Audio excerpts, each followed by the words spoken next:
When the Oscars first started, the ceremony lasted only 15 minutes. That's shorter than the applause break after Jimmy Kimmel makes his first Trump joke. Yay. President Trump says he would have run in and confronted the Florida shooter even without a weapon. Well, his heart's in the right place, even though his head is straight up his ass. The number of U.S. organizations designated as hate groups has risen 20% in just 3 years. To be fair, most of them are anti-Guy Fieri. Hey, I love Flavortown. The Pope has suggested that it's better to be an atheist than a bad Christian. Sounds like the Pope has never been at a college party trapped in conversation with an atheist. And finally, on a business trip to India to sell luxury condos, Donald Trump Jr. praised the country's poor for smiling and having, quote, spirit. He later apologized for the belittling comment and admitted he's never actually seen a poor person. The Trump Report starts now. Live from Los Angeles, California, AFTERBUZZ TV and America's Voice, this is the Trump Report. You know, I really think we have to change that where it says Los Angeles, California. Look, we get it. It's Los Angeles. It's California. But anyway, welcome to the Trump Report. It is a sparse panel this evening. Woo. I was telling Tamra and Anthony in the booth at Tony B. Tony, at least for 5 more minutes, he'll be at Tony B. Tony _. When I went to bed last night, we had 5 people on tonight's show. We had a full panel on the couch. And, well, they're dropping like Mueller indictments. And it's just the 2 of us here. But just the 2 of us. We're not going to sing. Although, if we run out of topics, maybe we will sing a little later. So I ain't apologizing. It's me, Christian Bladt, at Christian DMZ, and Tamra. At Tamra, hey Tamra _ Tamra, hey Tamra _. And so if you're watching live in the chat, help us. Join us. Contribute. What are your questions, your thoughts, your dreams, your hopes, your comments? We had a lot of comments after last week's show that we shouldn't talk about guns because we didn't know anything about it. We weren't really talking about, you know, how guns work and how to put them together and things like that. That's the standard argument, usually. The one thing that somebody was right about was that we didn't understand how a bump stock worked. And I was like, yeah, I thought I knew what it meant. I think you said that. Yeah, it's like, I don't know how it works, but, and then they're like, you don't know what a bump stock is. I'm like, no. And you know what? I still don't. The person explained it in the chat. Yeah. So, look, we talk about these things, and the interesting thing in the wake of that, there's actually quite a number of interesting things, some heartbreaking things, some things that make you shake your head, some things, as Arsenio Hall used to say, things that make you go, But in addition to that, the interesting thing is Trump is all in on tougher background checks, on doing away with bump stocks, even if he has to go to every gun and break it down and take the bump stock out himself. Sure, and He's got time. He's got time. He will, as long as every single one of those bump stocks is at Mar-a-Lago. Yeah, look, I mean, look, they have to go there. Sure, you know, well, you can get the guns shipped there. That's fine. I think that, look, he's willing to get his hands dirty, and I wish that, and not that it's not great that you're here, but there's a couple people on the panel that I wish could hear me say, what if Trump gets so much done with strengthening background checks that he does more than Obama did, more than President Clinton did, and then he becomes like the guy who really improved the system on gun checks. This is a hypothetical. Ultimately, but what if he became the greatest gun safety president we ever had?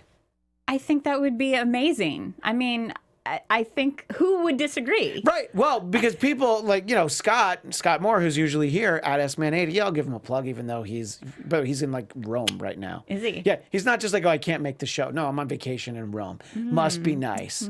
But you know what? It's snowing there, so screw him. No, just kidding, Scott. But it's almost snowing here. He's always counting down to the impeachment. So what if if President Trump made significant change on gun reform and, you know, it got to be a lot tougher? And what if he also tackled the mental health crisis and the opioid crisis? What if he did all these things and all these people who hate him, like not just like, oh, I disagree with the president's policy. No, people who hate him. What if he got all these things done? Do you think somebody like Scott Moore would vote to reelect him? That is a really good question. I think the answer is no. I think the answer is no, but I think before you would even get to that, I think the people who hate Trump would be justifying, well, he got that through because of he was able to sway these Republican senators, or, you know, somebody else was able to sway these Republican senators. Credit would not be given to Trump. No. Should he accomplish those things. That being said, like, I mean, that's myself personally. Would I reelect him should these things come through? I mean, instinctually, I'd say no. But the fact is, I say repeatedly that you know, like, the biggest epidemic in my head right now is the way that Trump divides the country, as does, you know, so many facets of what's going on in politics right now is all about division and pitting Republicans against Democrats, conservatives against liberals. And if I stand true to, you know, the idea of inclusion, reaching across the aisle, all that stuff. Yes. We should all, you know, not be so us versus them. If I truly believe that, then I have to, you know, also admit that should he actually make strides in background checks and, you know, things that are important to me, well, that's great. Then I hope that happens. Right. I think that it's I understand people are rooting against President Trump, but it's easy when you're a liberal and you're rooting against the border wall and you're rooting against you know, dismantling Obamacare and tax cuts that you think are a bad idea. But if you're rooting against the president when he's trying to do the things that Democrats have not been able to get done, you can root against it. But then if he gets it done, you know, you just have to be like, well, this guy got it done. You know, maybe I would rather not vote for him. You know, and this is not me speaking as me. This is me speaking as people who aren't here on the panel tonight, who usually are here. Mm-hmm. You just have to give it up to him, and I don't know if they can. The people on the panel, I think, might be able to, but I'm just saying, in general, your average.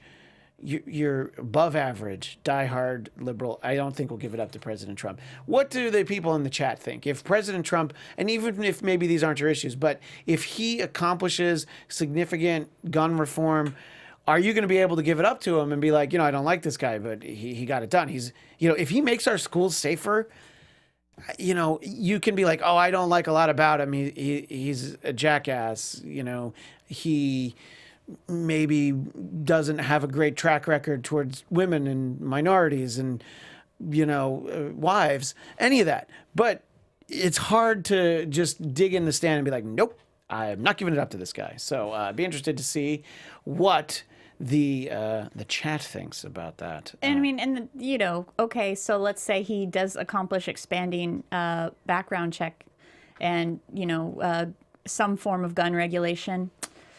You know, there's still the border wall, and there's still the alt-right rhetoric, and there's still all these there's other horrible things that you're, you know, not going to want to cast your vote in favor of. So that is a tricky question. Well, the interesting thing for President Trump is that he could really go all in on these things and be like, you know, I tried to get it done, but that damn Republican Congress just wouldn't pass my gun reform. They're in the pocket of the NRA. And he had interesting comments today about the NRA.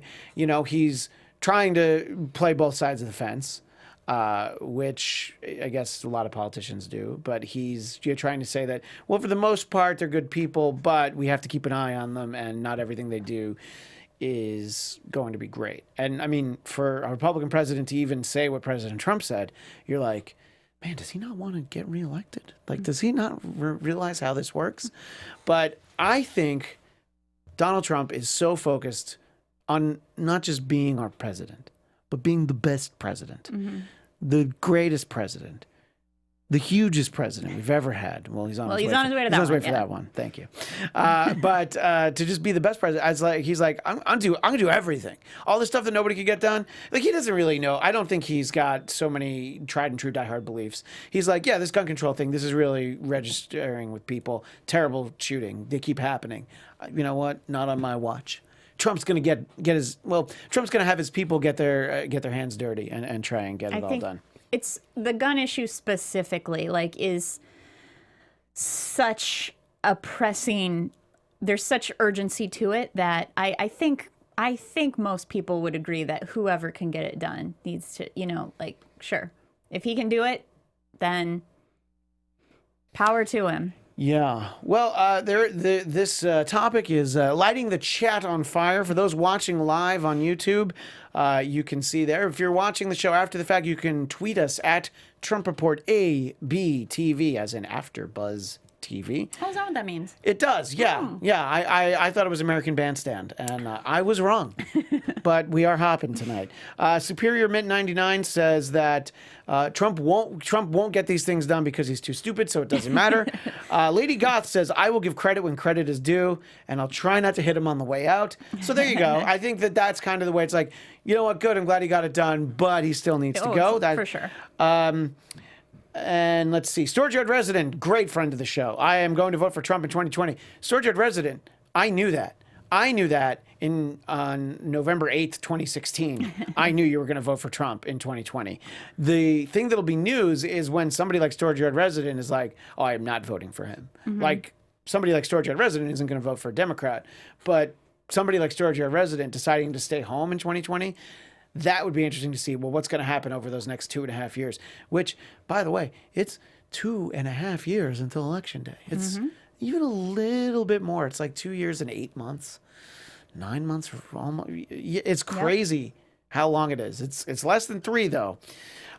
What's his name? Storage Yard Resident. Storage Yard. Yeah, Resident. he's Fred Sanford. Yeah, he works at the Storage Yard. No, you know what? Storage Yard Resident has been a guest on the show. We had him Skype in once. Yeah, Great. and we might be due to have him check in again, Storage Yard. So make sure you message me. We'll figure that out soon.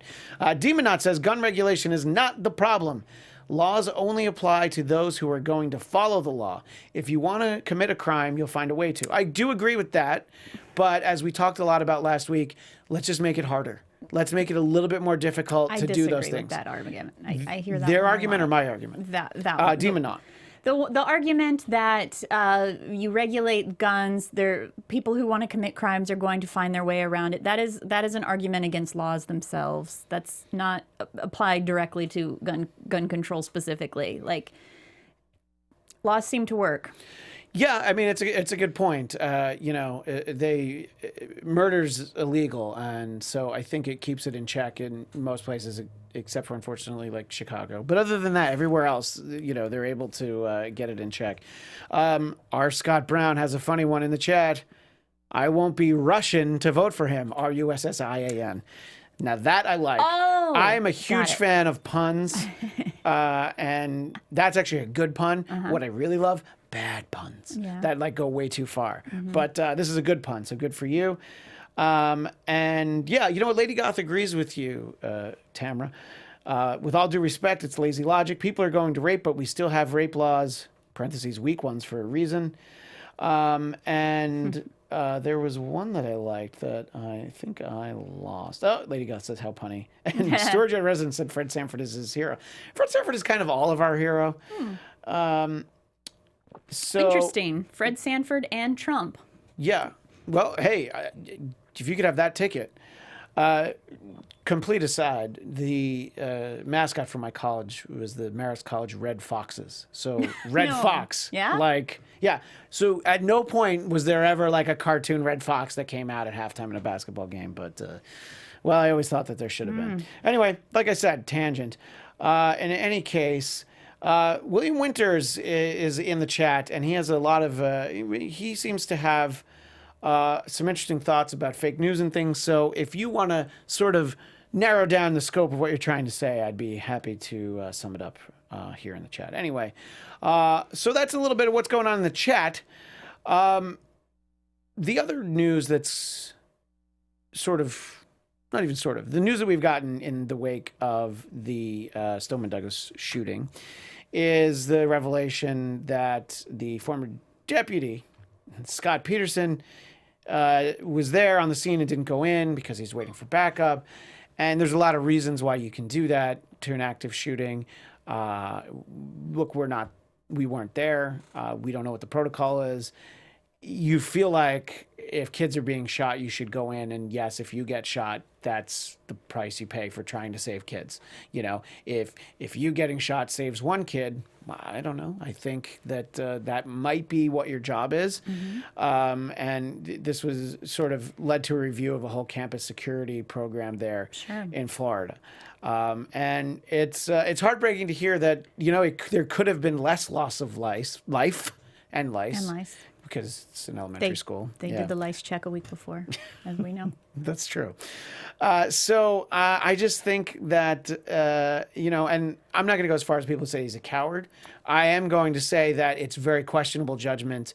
And I, for one, wish that he had been able to go, he had felt comfortable going inside to try and help the kids. I think this is the clearest indication that should we arm teachers with guns, this is clearly what's going to happen. Like, that just goes to show that when somebody is there with a gun, it's not going to necessarily fix anything.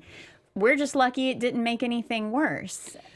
Right. But to put on the devil's advocate hat, which is a very stylish hat, it actually has a little red devil on it from the paint can. The argument would be like, well, if the teachers had guns, you wouldn't have needed him to come in because they would have been packing and ready to, you know, take control of the situation. Let us know what you think in the chat. What this really comes down to is President Trump immediately, well, not immediately, but I saw him respond, said that he would have run into the Florida school without a weapon. Even if he didn't have a weapon, he would have gone in there. And Tamra, I ask you, what that you have seen from Donald Trump, not just as president, but in a public life that spans more than 30 years at this point, what about Donald Trump have you seen that makes you think, you know what, he's a selfless guy.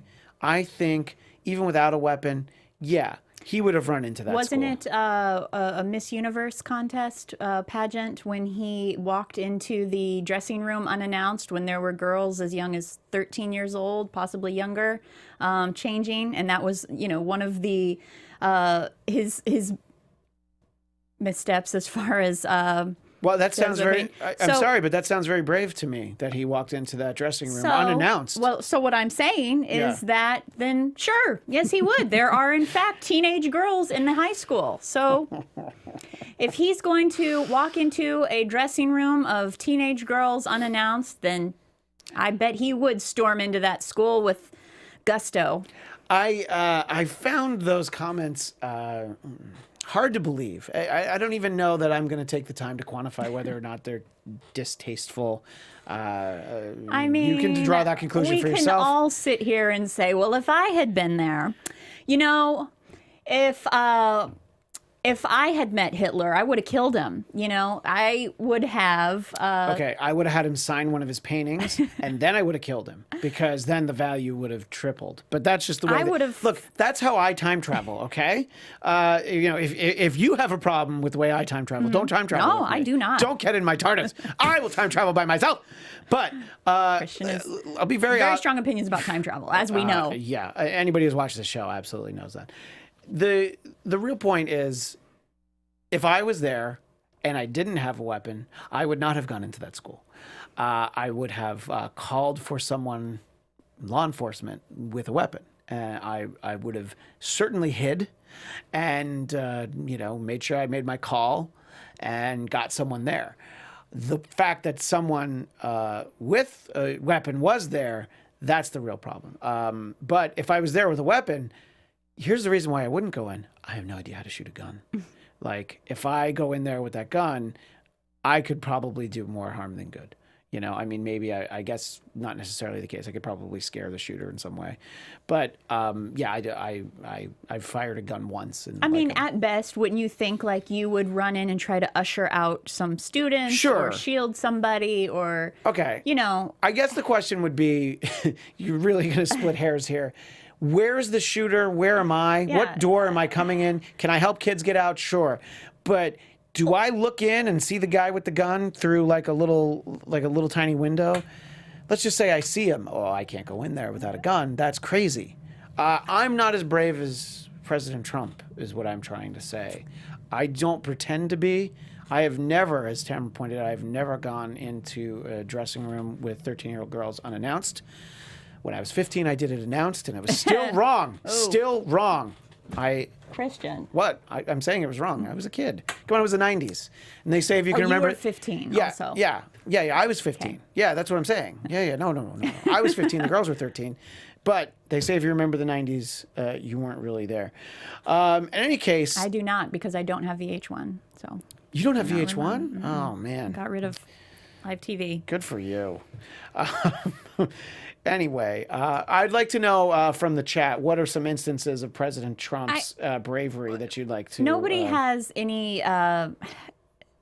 Nobody can say what they would do. The actual scenario of encountering a live shooter is such an experience that you can all day long theorize about, I would do this, I would do that. But when you'd actually be faced with it, I mean...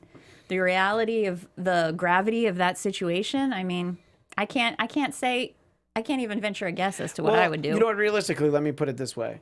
If my kid went to that school and sure. I would have gone in, you know, that's different. So I guess that's where the difference is. And I guess that sounds selfish, but that's just sort of the blind protection of your own child.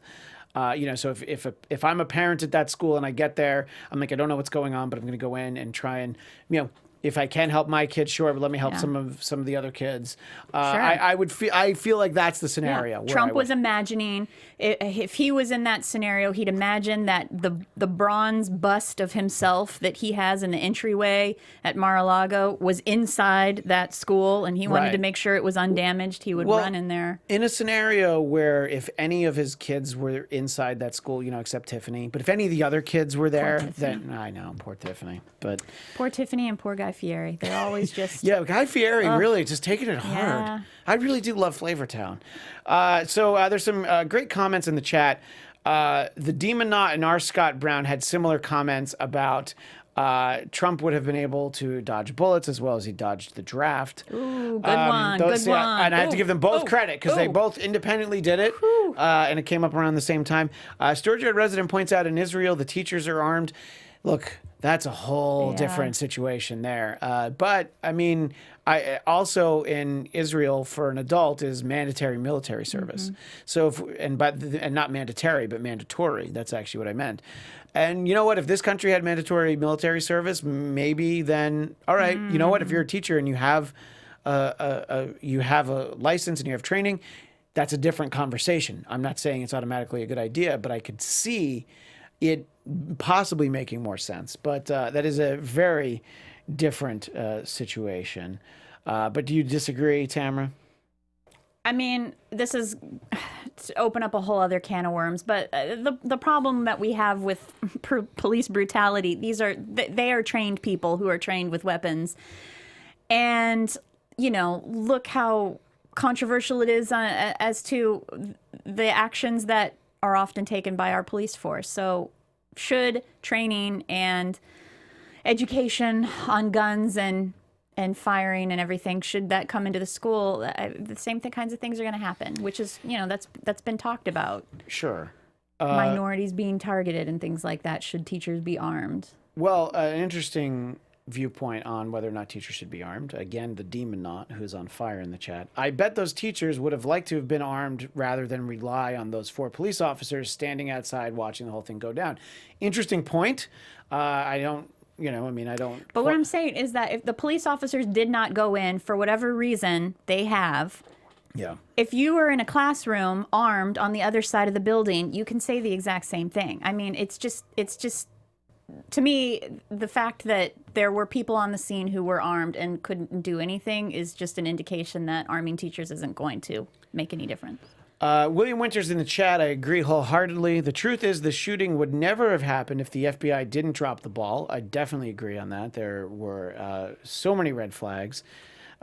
President Trump had nothing to do with the FBI being incompetent. I agree with that. I think that there are certainly people who would maybe in a partisan fashion try and figure out a way to blame him, but I think that is indeed fault of the FBI. A couple final comments, and then we'll take a quick break, and we'll move on from this, which I thought we were going to talk about for 5 minutes. But school shootings. You know, I don't want to do the show on school shootings every week, but it's entirely possible that we could.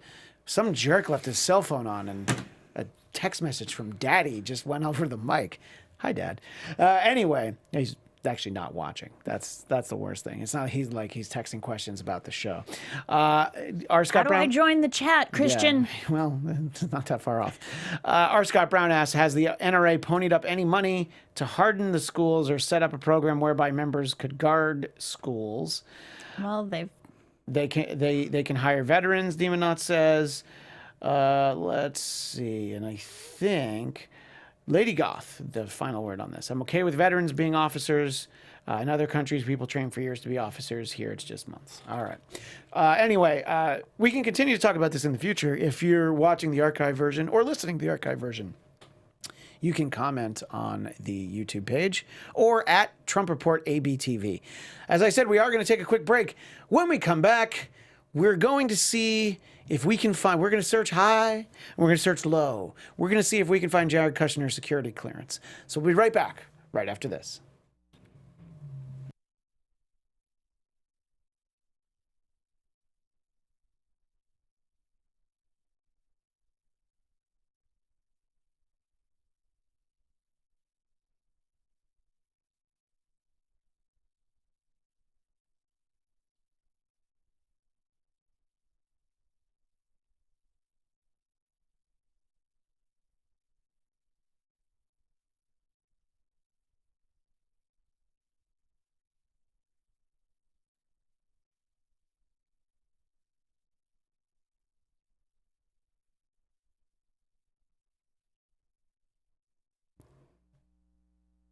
Welcome back. That felt like an eternity to you. It did to me, too. This is the Trump Report on AFTERBUZZ TV and America's Voice. Had a very spirited conversation about gun control in the first 20 minutes, but we'll try and move on to other things in the next couple shorter segments we have here. I'm Christian Bladt.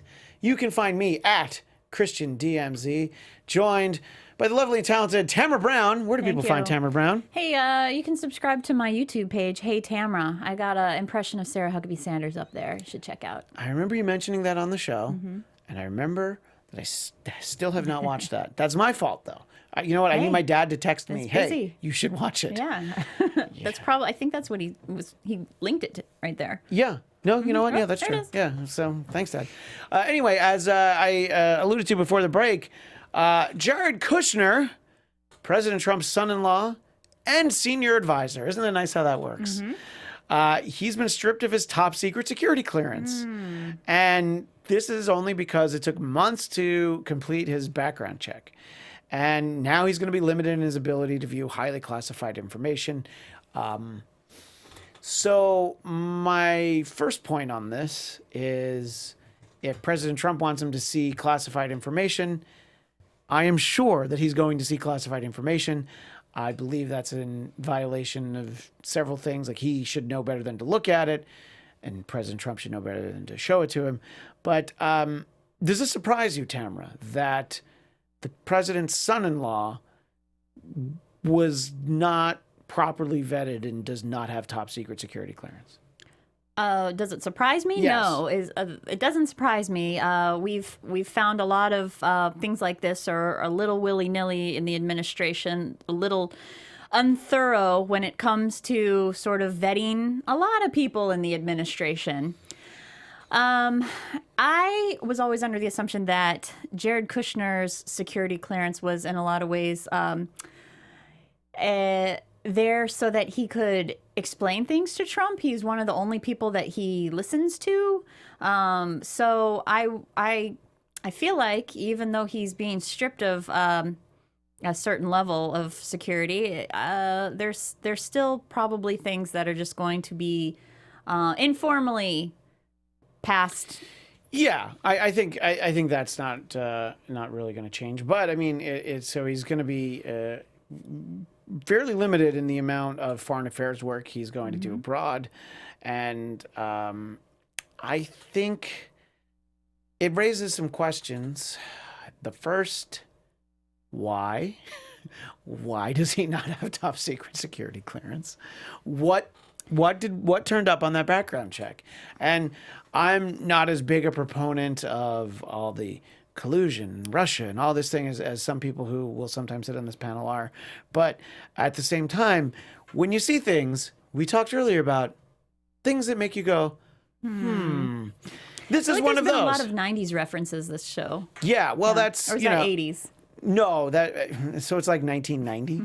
So it really depends on who you ask. I do. So why has he been stripped of this security clearance? Yes, I do personally think it has something to do.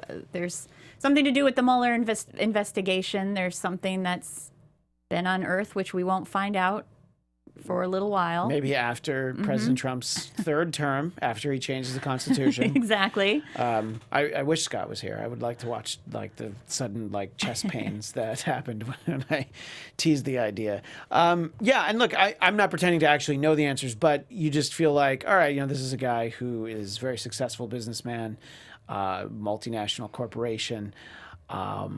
Where's he gone? Who's he met with? What's he done? And let's take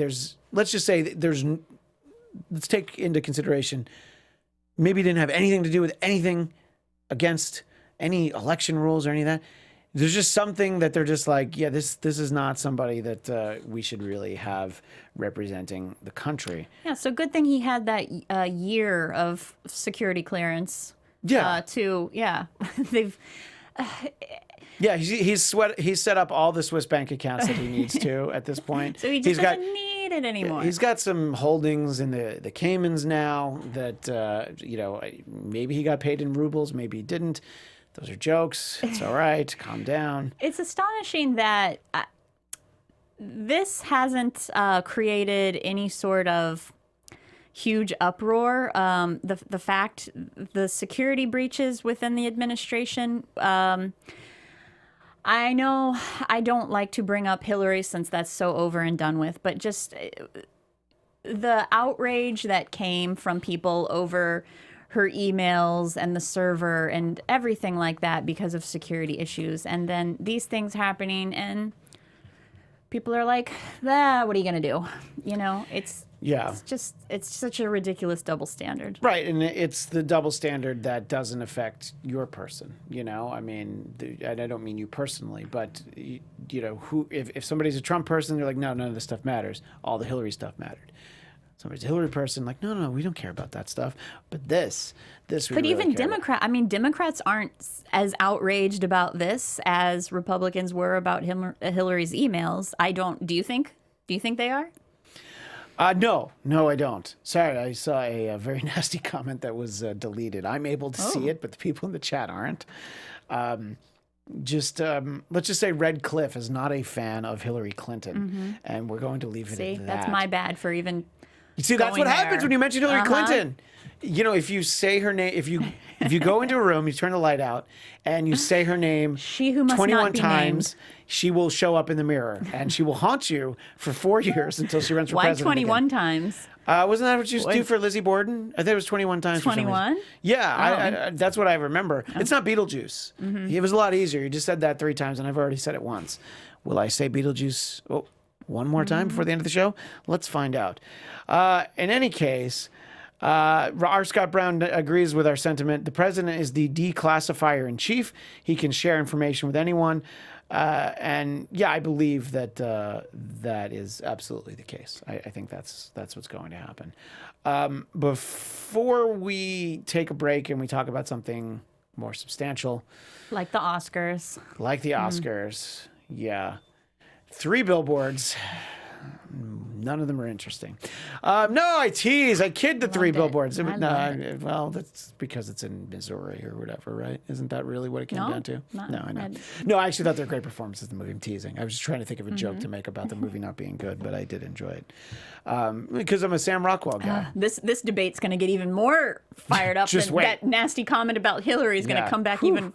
We'll take a break after this, but the story that I can't let go away. Alleged Kremlin call girl begs for U.S. rescue from Thai jail. Thai police arrested a Belarusian call girl whose tell-all book and Instagram posts inadvertently exposed ties to the Kremlin of a Russian billionaire who'd done business with Paul Manafort, President Trump's embattled former campaign manager. The self-described mistress of Russian billionaire Oleg Deprishka, who I believe is a character on the upcoming season of The Americans, is now begging for an American rescue, saying that I'm ready to tell you about all those jigsaw puzzles you were missing, to support it with audio, video regarding the connection between our dear parliament members with Manafort, Trump, and all the buzz around the election in the USA. This is from Nastia. Or Miss Jackson, if you're nasty. Rybka. I'm doing terrible in my Eastern European pronunciations. I feel like this is one of those situations. It's not easy. It's not easy being Nastya. So I feel like this is one of those situations that that Scott Moore, who's usually here on the panel, Chelsea Lee's our friend Drexel Hurd, who sometimes used to be on the panel, whatever it takes, they would kick into the Kickstarter or GoFundMe to get her out of jail. Because she says she has video and audio. And here's the thing. The thing that I know, the thing that my grandpappy taught me before he passed, Russian call girls never lie. They always tell you the truth. Heard that? So yeah, you've probably heard that too, right? Yeah, I think that was a deleted scene from 3 Billboards. I believe that they mentioned that. So I know that when you get the look, first of all, she's a genius for being able to put this out there. That's like, look, if you get me out of this Thai jail, the things that I will let you know. And, you know, and then if she gets out of the Thai jail, it's like, oh, yeah, I don't know what happened to, you know, the cloud. The cloud crashed or whatever. But I want to know, people in the chat, when you hear stories like this, do you think that when there's smoke, there's fire? Or do you think that people are just trying to cash in on, once again, on Americans being suckers and hope that somebody decides to get her out of the jail? Because here's the thing. The people that you're pleading to, well, President Trump's not going to get you out of that Thai jail. Because if you do actually know something, he's going to make sure you stay there. What could she possibly, these videos, I mean, what... I feel like she gets out of jail, she leaks some. I don't see it actually leading to anything. Well, according to rumor and innuendo, that if the video is the video we think it is, there will be quite a few leaks in it. In that case, we will take a break, and we'll be right back with just a few more minutes of the Trump Report right after this.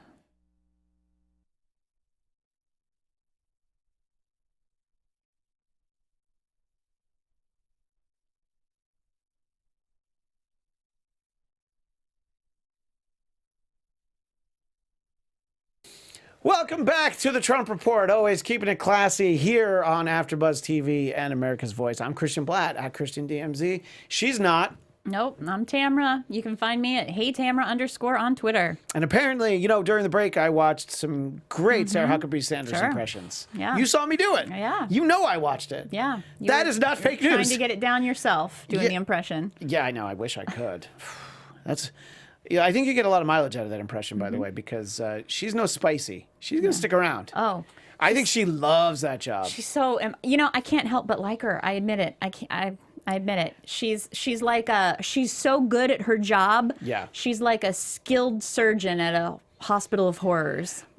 She's like the most world-renowned surgeon whose skill is sewing babies together. Yeah, because the thing you always heard about Dr. Mengele was that he was an excellent surgeon. You know, he just, you know, the work that he did, he took pride in it.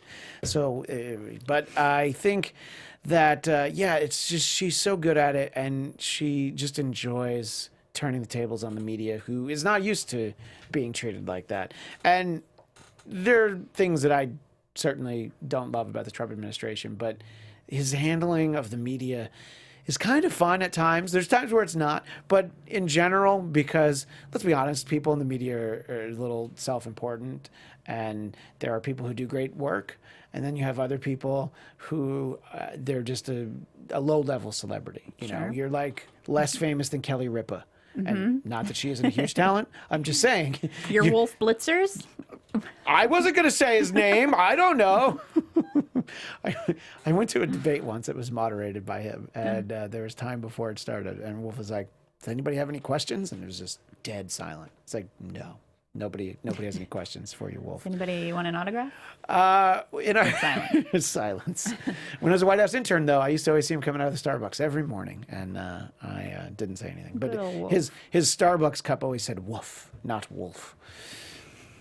I don't know why that was funny to me, but I said it anyway. Anyway, so we only have a few minutes left. The CPAC conference ended over the week. It was held over the weekend, and I actually went there once. The Conservative Political Action Committee was held in Washington, D.C., and one of the things that was on display, and Bill Kristol of the Weekly Standard tweeted about this, what was not on display was the Republican Trump haters. They seem to have gone away, the never Trumpers. I don't think that they've become Trumpers. I do think that there are people who didn't vote for Trump, don't like him, but are seeing policies that are benefiting themselves or, excuse me, that was terrible to do on mic. I was really like, I can hold that back. No, I can't.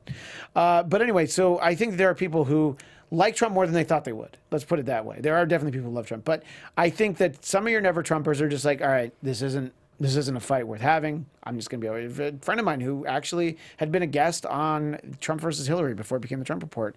When Trump won, he's just like, oh, I don't like him. He's a conservative. And he's just like, nobody wants to hear from me right now. So, I'll sit this out for a little while. And I think it's interesting because they're still out there. But at CPAC, the one woman who spoke was basically shouted down and booed. So I guess there's not room for that right now. I guess it's a woman speaking in a conservative organization? I think I walked into that. Is there no room for that? I believe I walked into that. What about Sarah Huckabee Sanders? She could speak. She sure can. That's Sarah. Because you love her.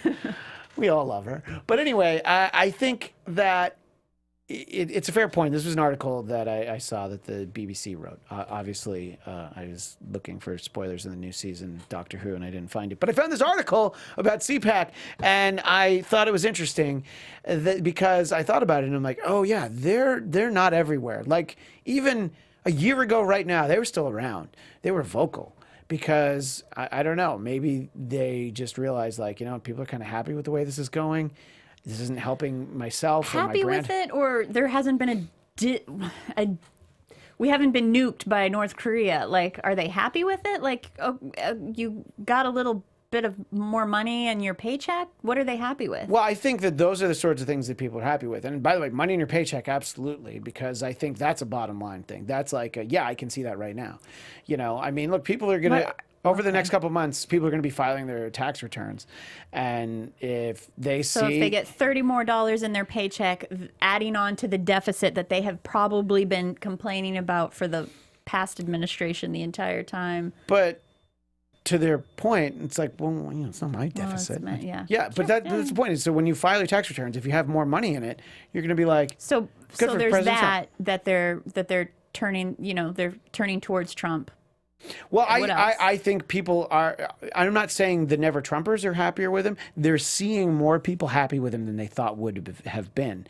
So the most vocal never Trumpers, not Bill Kristol, who still tweets about it and gets yelled at on Twitter. It's actually a good follow, just to kind of get a different perspective. But I think that they're just realizing it's like, I'm not going to die on this hill. I'm not going to, why am I going to be the anti-Trump guy? The Democrats are doing it already. That's throwing your hands in the air. That's just like, whatever.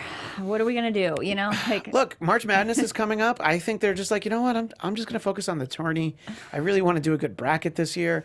Who cares what Trump does in March? Yeah, it's like what's the word? It's just giving up. That's what it is, so than turning in favor, Yeah. Saying, you know what? He's actually doing a good job. No, it's not that. No, I don't think that they think he's doing a good job. I just think that the point that the article made is that the Republican Trump haters, they have not gone away. I think that their numbers are smaller. I think you have more people who are indifferent on Trump. Do you think they're turning libertarian or? Yeah, I think that. I think they're changing. They're calling themselves something else now. They're calling themselves something else. Yeah, exactly. Because let's be honest. These are people who are conservatives. Donald Trump is not a conservative, but the Conservative Political Action Committee was an outlet for him and his views and his policies. And real conservatives realize, like, oh, there's not room for me here. So you're going to have to see who maybe does have a spot for you at the table, because it's not Democrats. They do not have room for you at the table. But that was really loud. Yeah. It was like a chair rolling in here. Do you think Ghost chair. we're haunted by the Russian call girl? Or so. I hope she's still alive for her sake. But if she died in prison, is she haunting us?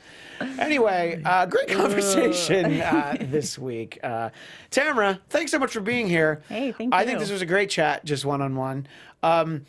Sort of an asterisk to that. Thanks for being here, because if you weren't, it was going to be just me reading questions in the chat. You and the ghost chair. Ooh, I don't much like the ghost chair. Tamra, where can people find you? I think you guys know by now. Hey Tamra _ on Twitter. Hey Tamra on YouTube. And you can find me at Christian DMZ. That's on your Twitter. That's on your Instagram. Don't look for me on Snapchat. Stop bragging. I am not there on Snapchat. Oh, wait, actually, I do have a Snapchat, but I just don't use it. But anyway, I have one.